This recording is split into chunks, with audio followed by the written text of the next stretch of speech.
At 4:12 a.m. local time, a formation of American and Allied aircraft crossed into the airspace above one of the most valuable pieces of real estate on the entire planet.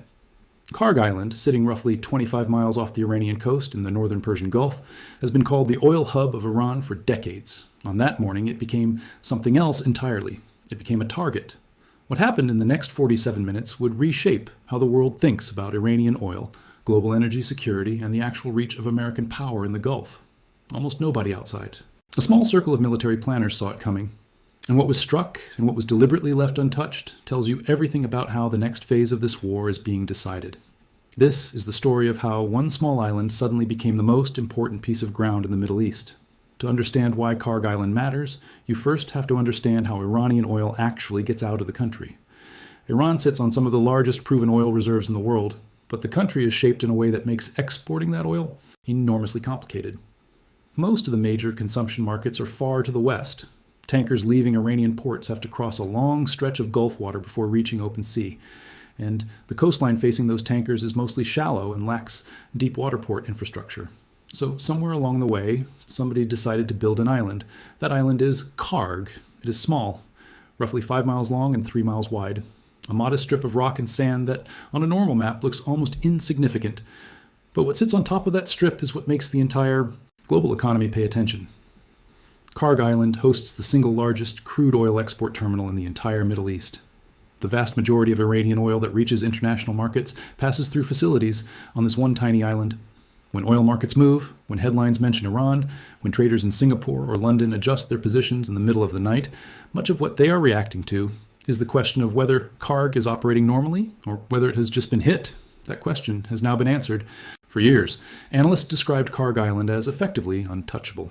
The argument was simple. Striking Kharg would cause a global oil shock. Prices at the pump in every country on Earth would spike within hours. Insurance rates for tanker traffic across the Gulf would balloon. And any country that carried out such a strike would face massive diplomatic blowback from nations that depend on Iranian crude, including several American allies. The conventional wisdom was that the world could not afford for Kharg to be hit, so Kharg would not be hit. That conventional wisdom has just been shattered. But here is what most people still do not understand. The strike that just occurred was not the kind of strike most people imagined. It was not a saturation campaign of bunker busters flattening the entire island into rubble. It was not an attempt to set Iranian oil exports back by a decade.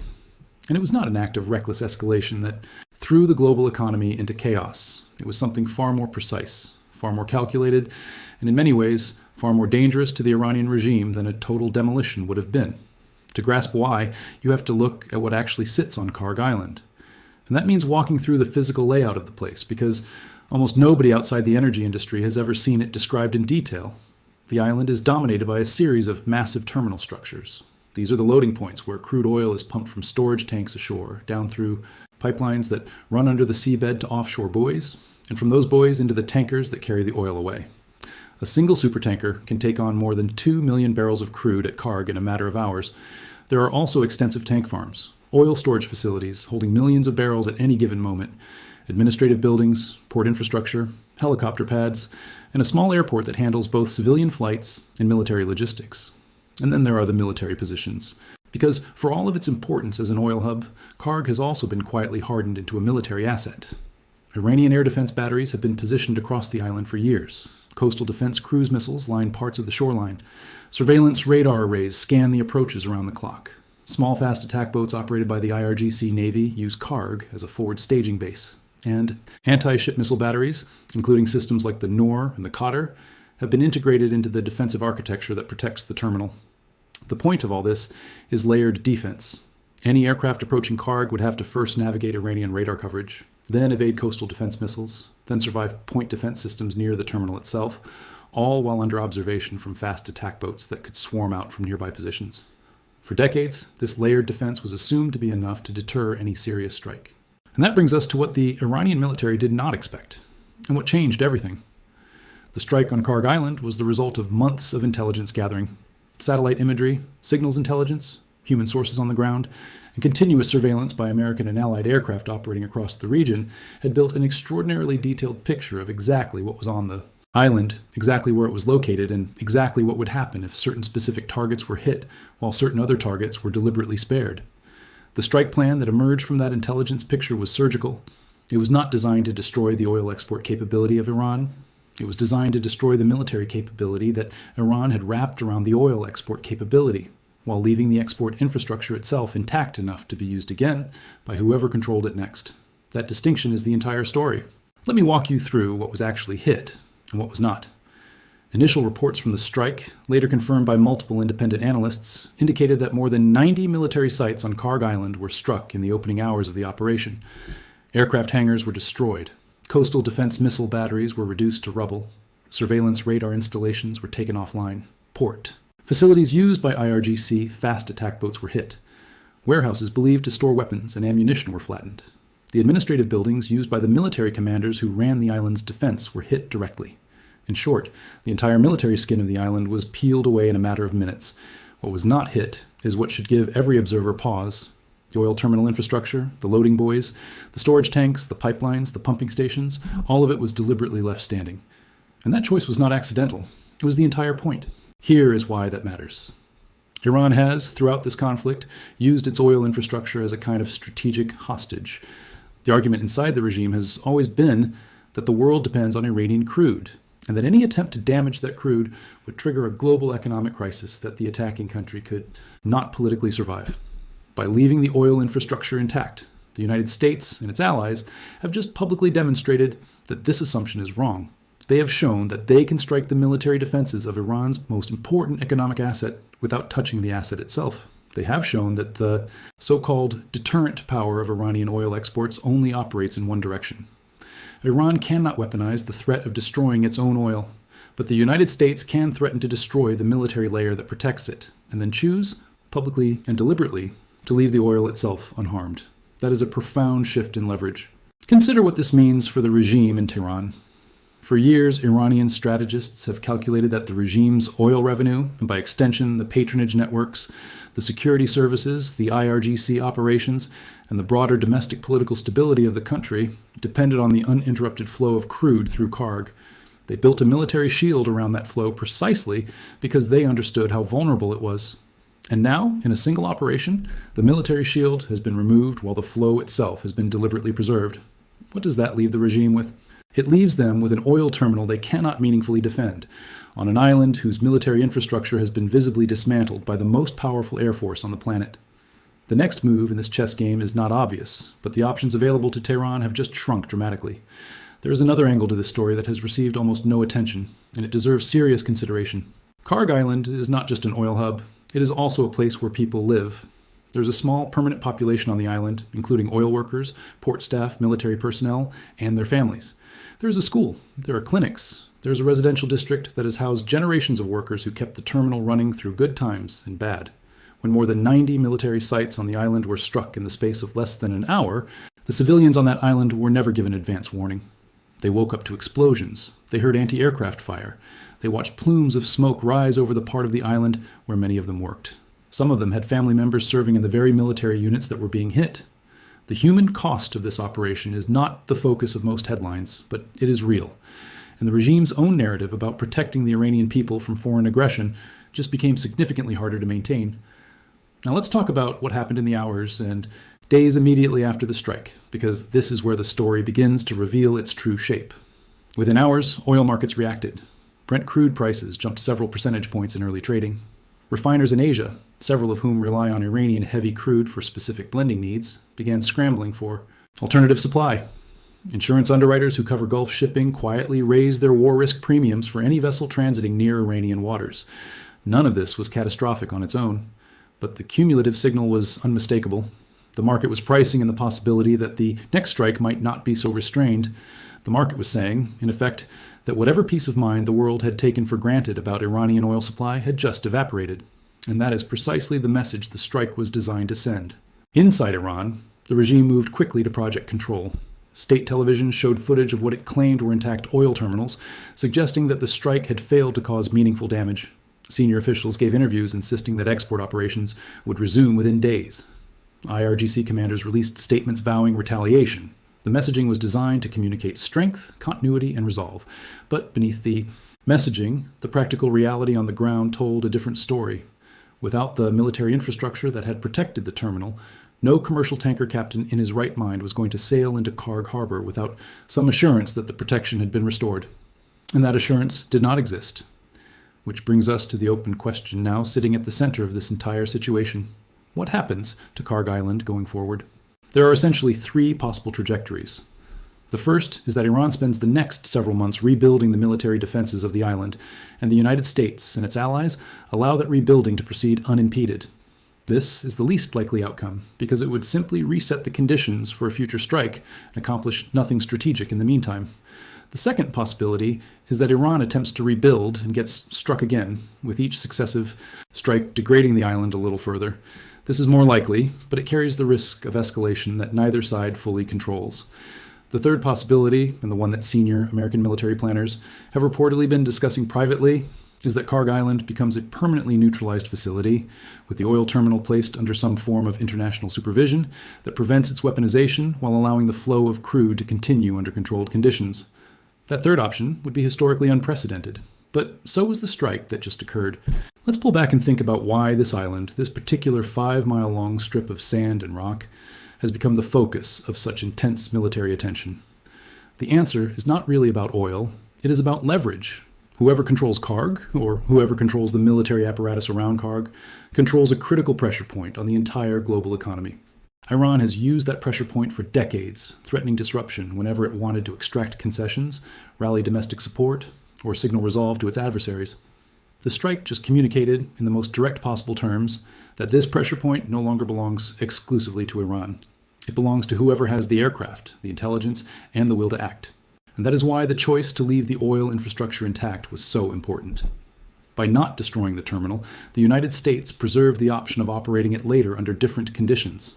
That is not an accident. It is a signal aimed at every Iranian decision-maker and at every country in the region that the next chapter of this conflict will be shaped not by what got blown up, but by what got deliberately preserved. There is also a story here about credibility, and it cuts both ways. For decades, the Iranian regime has invested heavily in building the perception that Kharg Island was untouchable. Every layer of military defense, every radar installation, every missile battery, every coastal artillery piece was meant to communicate a single message. Attack us here, and you will pay a price. The regime believed this message because it had never been tested at scale. The strike just tested it, and the message has now changed. The new message is that the defenses around Kharg can be removed in less than an hour, and the world has now watched it happen in real time. That kind of demonstrated vulnerability is extraordinarily difficult to walk back. Once the world has seen that Kharg can be struck, the deterrence value of the island's defenses has been permanently degraded, even if Iran rebuilds them. But the credibility of the United States is also on the line. By striking the military infrastructure while carefully preserving the oil terminal, Washington has made a public commitment about its intentions. If the next phase of this conflict proceeds and Kharg's oil infrastructure is somehow damaged, the world will assume it was American action, even if the actual cause was something else. The strike created a new responsibility, and that responsibility will shape American decision-making in the Gulf for years to come. Now let's talk about the people inside this story, because the geopolitics is important, but the human dimension is what makes any of this matter to ordinary viewers. Consider the oil workers on Kharg Island. Many of them have done this work for decades. Some of them inherited the job from their fathers. They wake up early, they monitor gauges, they load tankers, they go home to their families. They are not politicians. They are not strategists. They are not members of the IRGC. They are workers. And on the morning of the strike, they woke up to a war that was being fought, in part, on top of their workplace. Some of them lost their jobs that day. Some of them lost family members. Some of them lost the routine that had defined their lives. They have not been asked whether they wanted their island to become a military target. They have not been consulted about the strategic calculations that put their workplace in the crosshairs of American aircraft. They are simply living with the consequences. Consider also the tanker crews that regularly approach Kharg to take on crude. These are often Filipino, Indian, Pakistani, or Chinese sailors working long contracts far from home. They are not partisans in any conflict. They are doing a job, and the job just became significantly more dangerous. The insurance premiums on their vessels have gone up. The risk of secondary strikes, of stray missiles, of misidentified threats has gone up. Some shipping companies have already begun rerouting away from the northern Gulf entirely, which adds days to delivery times and pushes up the cost of every barrel of oil that does make it through. The ordinary sailor at the bow of a tanker in the Gulf has become, almost overnight, a participant in a geopolitical chess game he never signed up for. And consider the Iranian families living along the coast near Kharg, On the mainland, just 25 miles away, they watch the smoke rise from across the water. Some of them have relatives on the island. Some of them depend on jobs connected to the terminal. They have been told by their government that Iran is strong and that foreign aggression will be repelled. But they have also just watched a foreign power reach across 25 miles of water and dismantle the military defenses of the island they have been told is the pride of the country. The cognitive dissonance of that moment, the gap between the official narrative and the visible reality, is the kind of thing that quietly erodes confidence in a regime over time. It does not produce revolutions overnight, but it changes the texture of public trust in ways that compound across years. There is also an international dimension that has not yet received the attention it deserves. Several major oil importers, including countries that have historically tried to maintain some degree of neutrality in this conflict, have begun quietly asking their American counterparts what comes next. The concern is straightforward. If the oil terminal on Kharg is eventually damaged, whether by accident or by design, the global oil market will tighten dramatically. Refineries that depend on Iranian heavy crude will scramble for substitutes. Prices at the pump in countries far from the Gulf will spike. Political leaders in those countries will face angry constituents. And the political cost of American action in the Gulf will begin to compound in ways that are not easily managed. This is the leverage game that the strike just reset. For years, Iran held the leverage. The argument was that any strike on Kharg would cause so much global economic pain that the attacking country would not dare follow through. By demonstrating that the strike can be carried out surgically, that the oil infrastructure can be preserved, and that the military defenses can be removed in under an hour, the United States has shifted that leverage. The new argument inside many foreign capitals is that the United States can credibly threaten to escalate further if it chooses to, while Iran cannot credibly threaten to escalate in response because the regime's own oil infrastructure is now visibly exposed. That is the kind of shift in perceived power that changes alliances. Now let's think about the timeline of how this unfolded, because the specifics matter. The intelligence preparation for the strike reportedly began weeks before the actual operation. Surveillance assets were repositioned to maintain continuous coverage of the island. Strike packages were rehearsed. Target lists were refined. The goal was not simply to hit Kharg. The goal was to hit exactly the right things on Kharg while leaving. Exactly the right things unharmed. That level of precision requires preparation. And that preparation is itself a signal. It tells the Iranian military that the strike was not impulsive. It was not retaliatory. It was deliberate. It was a planned operation designed to achieve a specific political and military objective. That kind of deliberate action is much harder to dismiss as temporary or emotional. In the days leading up to the strike, there were signals that something was about to happen. American naval assets in the Gulf repositioned. Allied aircraft flew increased sorties over the region. Diplomatic backchannels carried messages that, in retrospect, look very much like final warnings. And then, at 4:12 a.m. local time on the morning of the strike, the operation began. The choice of timing is itself revealing. Strikes at 4:12 a.m. local time are designed to catch defenders at their lowest state of readiness. They are designed to maximize the element of surprise, and they are designed to deliver a clear psychological message to the leadership of the targeted country. You are not safe, even here, even at the place you thought was your fortress. The IRGC air defenses around Kharg did respond. Reports indicated that several Iranian surface-to-air missile systems attempted to engage the incoming aircraft. Some of those defense systems were destroyed during the strike itself. Some were damaged and have since been taken offline for repair. None of them prevented the operation from achieving its objectives. That outcome, the failure of the defenses to meaningfully disrupt the strike, will be studied by military planners across the region for years. It tells them that the layered defense model Iran has invested in for decades is not, as advertised, a guaranteed shield. And that conclusion has consequences far beyond Kharg. If the defenses around Iran's most important economic asset can be removed in a single operation, then the defenses around other Iranian assets are similarly vulnerable. The same intelligence, the same aircraft, the same precision weapons, the same operational discipline can be applied to other targets on other days. The strike on Kharg was not just about Kharg.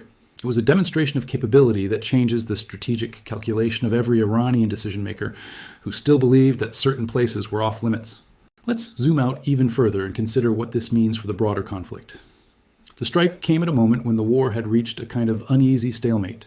Major strikes on Iranian mainland targets had achieved significant damage, but had not produced a decision in Tehran to end the conflict. The regime had absorbed serious blows and continued to function. Sanctions were biting. Leadership. Losses were mounting. But the war was dragging on without a clear conclusion. That is the kind of environment in which one side typically attempts to shift the terms of engagement in a dramatic way. And that is what the strike on Kharg appears designed to do.